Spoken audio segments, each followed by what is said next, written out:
As Mrs. Kelleher pointed out, our human dignity lends itself to specific human rights. If we are made in God's image and likeness and we are inherently good, then we have the right not just to live, but we also have the right to flourish. And so included in the list of human rights that are available in and among other places, the encyclical Pacem in Terris, include the following.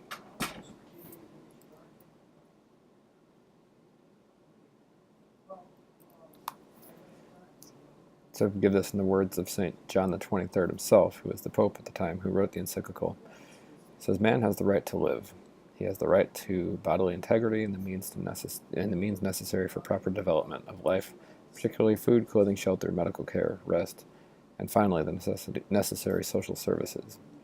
In consequence, he has the right to be looked after in the event of ill health, disability stemming from work, widowhood, advanced old age, enforced unemployment, or whenever through no fault of his own he is deprived of the means of livelihood." Now, as Mrs. Kelleher also pointed out, each one of these rights comes with a corresponding responsibility. And those responsibilities are to ourselves, to others, and to the common good. So in that same encyclical, St. John the 23rd says this: "In human society, one man's natural right gives rise to a corresponding duty in other men, the duty, that is, of recognizing and respecting that right. Every basic human right draws its authoritative source from the natural law which confers it and attaches to it its respective duty.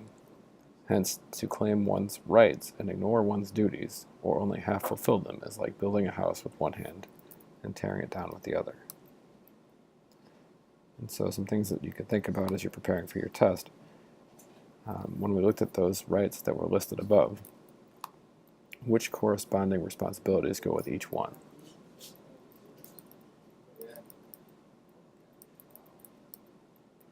One of the rights, of course, is health care.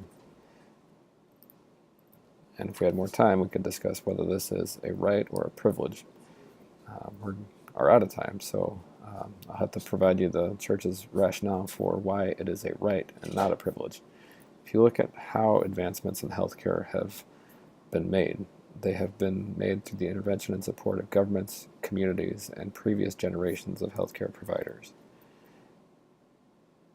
And so it's not a particular class or set of individuals that has provided for this development.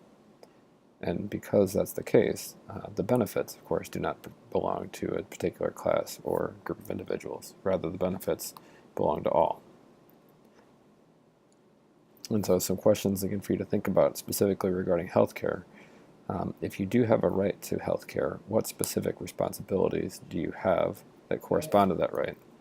And then, of course, the other question that you wrote about, if you have a right to an education, what corresponding responsibilities do you have as a result?